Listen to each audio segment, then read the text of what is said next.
What's up, guys? How are you? Happy Saturday. Welcome into another episode of the Daily Juice Podcast. My name is Matt Perrault. You guys can follow me across all of my socials at Sports Talk Matt, and we are back each and every single morning here on the BettingPros YouTube channel or wherever you guys get your audio podcasts. People are calling this sports New Year's Eve because tomorrow is the Super Bowl, and that would be New Year's Day because that would be the start of a new year, or maybe Sunday night's New Year's Eve. You get the metaphor. We're at the end, the precipice. We're at the end of football, unfortunately. Here we are for the Super Bowl. Reminder of what's going to happen on Sunday. It's a noon Eastern time. Myself and Andrew Erickson and Pat Fitzmaurice will break down every angle, thought, side, total, player prop. I've got a teaser that I have played. We've seen Circa Sports tonight in Vegas go to pick. Does that come back? Do we see the Eagles be favored? A lot of Eagles money flying around. But other books, I talked to a bookmaker yesterday, he told me they're going to need the Eagles because all the money's on the Chiefs. What book? Depends on the action. So we got that coming at you on Sunday. Because of that, I don't have an NFL play for the Super Bowl here on this podcast. I've given you 3 already. I got 4 bets I like here in college basketball for today, and I don't want to go crazy. This podcast doesn't need to be a half an hour in length, so I'll give you the other player props coming up on Sunday morning and tomorrow night too. I'll give you a play tomorrow night, obviously, for tomorrow or Sunday morning for the Daily Juice. So we got that here Saturday morning, Sunday morning, then the live stream at noon. Eastern time, 9 a.m. Pacific time for the Super Bowl on the BettingPros YouTube channel. We're currently 0-1 right now. St. John's, they are really good. They're really, really good, but it does factor into one of my plays here today. So St. John's wins. They go into Gamble. Very impressive. We don't know about hockey. As I'm taping, it's currently 3-3 in the third period, so I don't know if we lose that. It's an 0-2 day. If we win, it's 1-1. So down the juice like 0.04 or down 2.1 units. So back-to-back winning days, maybe a losing day or a flat day on a Friday into a Saturday. So plenty of time to have a winning week here with Saturday and Sunday.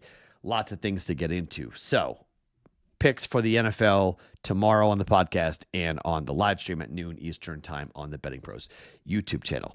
Let's start with that outcome, the St. John's outcome, because St. John's has moved to 12-1. The Creighton Blue Jays need to win this game here today to stay 1 game behind. This is a very big game for the Jays. Their schedule is not going to be easy. They play Marquette today at home.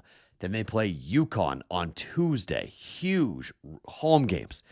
The Chi Center is going to be electric. The Jays are red freaking hot. Coach McDermott's going to be in the National Coach of the Year conversation. They are 10-2 in conference. They are 17-6 overall right now. They've won at UConn, which was a gigantic win for them. They have lost games against Marquette. Revenge game here today for the Jays. And they lost against Georgetown in embarrassing fashion back on the 18th. That's when everything changed. They've only lost 1 game since that Georgetown loss on the 18th of December. And that was to these Golden Eagles who are coming in to the Chi Center here today. I can't wait to see the atmosphere. These are games in which the Jays generally have 17,500 screaming people in there, and they normally are sleepy unless it's a nationally ranked team that comes in. Then they get there early, and they treat it like a football game. The Creighton Blue Jays have covered 9 straight games. They are 10-1-1 in the Big East Conference against the number. They are 7-4-1 at home this year. They have won and covered every game since the Marquette game because they wound up covering after the push against St. John's. They were laying 1 and they won by 1. That's the only game that St. John's has lost so far this year. They have covered by 2, 1 against Butler, laying 3 on the road, winning by 4. 11, 12.5, 17, 10, 2.5, 4, and 7.5 for the Jays over. In 2025, they've covered every game so far.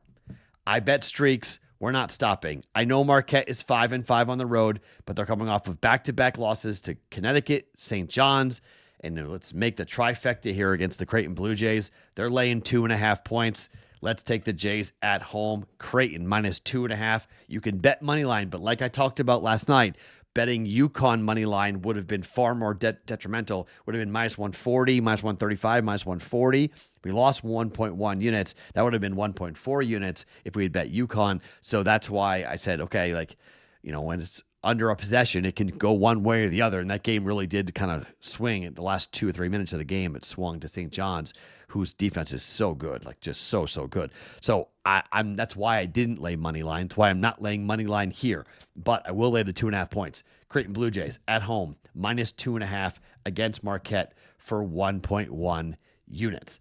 Game number 2. Let's talk Missouri at home. Theme, by the way. We're in February, okay? We're in February. February to me, home court. It is hard to win on the road in February in college basketball, all right? I always tend to shade plays for home court. We're through football. We're now into the teeth of the college basketball season. I like home teams.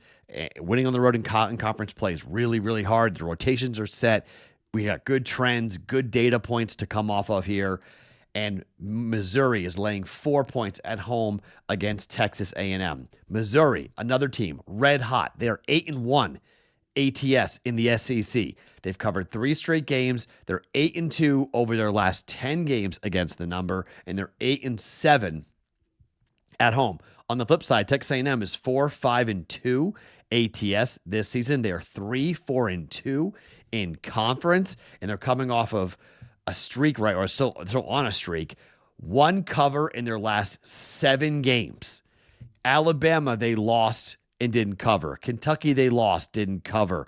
LSU, they won and pushed. Mississippi State, they won by 1 as 3-point dogs, but their last 3 games on the road against Texas, lost by 1, that pushed. Against Oklahoma, they won by 7 at home, laying 8.5 points. And against South Carolina, laying 5.5, they won by 4. Back on the road here, again, last road game, they were catching 1. They lost by 1 against Texas. And Ole Miss catching 3. They won the game by 4. Kentucky was catching 7.5, and they lost by 12. I like streaks. I tend to bet streaks here. I'm coming in. I like Missouri. According to KenPom, it's a 3-point win, so we're laying 1 point opposite that, but I'm okay with doing that. I mean, at home, I'm okay. If KenPom says it's a 3 to go and lay 4, I'm okay with that. But I think this is going to be a great game here. A&M effective field goal percentage up against this defense from Missouri that's good. Not great, but good. A&M's offense just isn't great. They hang their hat on defense, but on the road, that's hard, right? I mean, they're 283rd in effective field goal percentage. They're 285th in 3-point shooting. They're 253rd in 2-point shooting. Missouri's defense is 51st in efficiency defensively, 93rd in effective field goal percentage. They're not great at stopping the 3. They're 223rd, but A&M doesn't hit 3s all that much.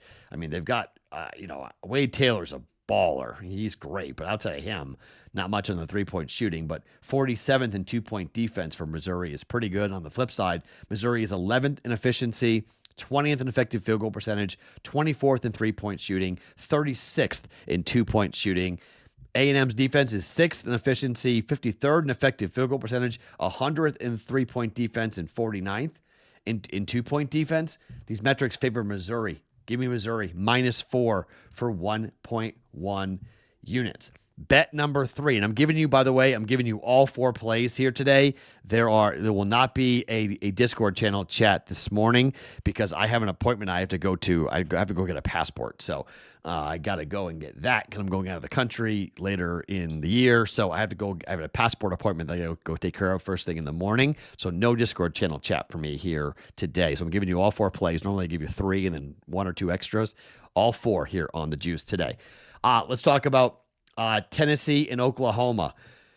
Oklahoma is catching 5.5 as a home dog. I don't mind taking the dog here. You want to take Oklahoma at home plus 5.5? I don't mind it, but I'm a little bit concerned about it only because Oklahoma at home this year hasn't been great. They're 5-7 ATS. Tennessee is 5-4 ATS on the road, and Tennessee is coming off of two pretty impressive: a win over Missouri at home, didn't cover it, but a win by 20 over Florida. And they're going back on the road where they lost to Auburn and covered, and then they lost to Vanderbilt by 1. Oklahoma at home is coming off that really impressive performance against Vanderbilt where they won by 30 in the second half. They turned around and went to Auburn and got killed, lost by 28 points. So a little bit skeptical of the side. I instead want to look at the total here. This total is too low. I mean, these are totals. It's 138. I don't understand. It's Tennessee.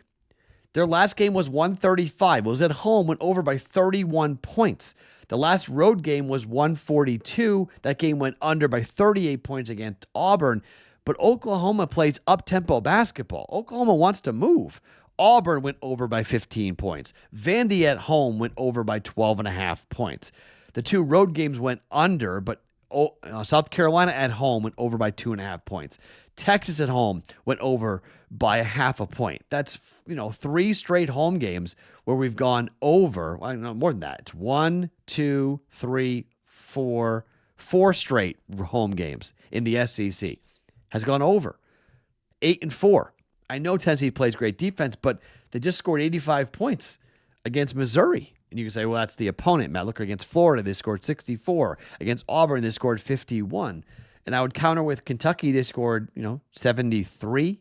Against Vandy, they scored 75. Against Georgia, they scored 74. Texas, they scored 74. Oklahoma's going to score, but Oklahoma's going to give up scores as well. I'm going to bet the over 138. I believe that's 138 or 138.5. What number did I play? 138.5 for Oklahoma and Texas and Tennessee. Again, playing streaks, looking at numbers, 2 straight overs for Oklahoma. They're 6-3 to the over in SEC play so far. And even though it's, obviously it's impressive Tennessee is defensively, I'm going over 138.5 for 1.1 units. And the final play for us here today, if you want to bet the Georgia under, by the way, you can do that. The Georgia under they're 9-1. The last game, if it was on the road, I would have 100% jump in on the under, but it's at home for Georgia, and it's 142. It's gone up against Mississippi State, so it's one of those type I don't know type numbers. I like it, but I don't love it. So that's a play that you want an extra one. I think you can play the under of Georgia. 9-1 is 9-1. So you want to play streaks. It's just the first move's been to the over, and we lost it on the hook. It's 142 at the moment. So I'm a little bit on the scarier side. But let's talk finally about Vanderbilt and Texas. Vandy's at home, laying 2.5 points. Again, this is a Vandy team. At home, they're 8-4 ATS. On the road, they're different. At home, 8-4. They're 3-6 in the SEC. Not great. Texas is 6-3-1 in the SEC, pretty good. But at home against Kentucky, catching 2.5 points, they won by 5. At home against Tennessee, catching 5.5, they won by 1. Those are 2 really good teams. Road loss by 16 to Alabama. Road loss by 30 to Oklahoma. Road loss by 11 against Florida. Okay, they don't play well on the road, but at home they play much different. They beat Kentucky, Tennessee, South Carolina, the last 3 home games. They're now favored up against Texas, laying 2.5 points. They're coming off of a home loss to Arkansas, which they looked horrible in that game, absolutely horrible in that game. They won by 31 on the road to LSU in their last road game, but they lost by 3 to Mississippi, to Ole Miss. In the game before that, they lost by 24 on the road to Florida in the game before that. I'm going to lay it with Vanderbilt, laying 2.5 points. Vandy to keep that Nashville hot streak alive. We're going Vandy minus 2.5 for 1.1 units. All right, so no Discord channel chat this morning. 4 plays. I've been rocky in college basketball. I'm not going to lie. It's been a roller coaster ride in college basketball, but the 4 official plays: Creighton Blue Jays minus 2.5 for 1.1 units, Missouri minus 4 for 1.1 units, Vanderbilt minus 2.5 for 1.1 units, and the over 138.5 over Tennessee and Oklahoma for 1.1 units.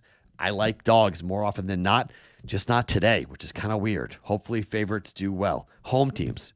I like home teams. Home teams tend to be favored. In February, they tend to be profitable to come in and hit. So I'll stick with it. My name's Matt Perrault. Follow me across all socials at Sports Talk Matt every single morning, wherever you guys get your podcasts. It is the Daily Juice.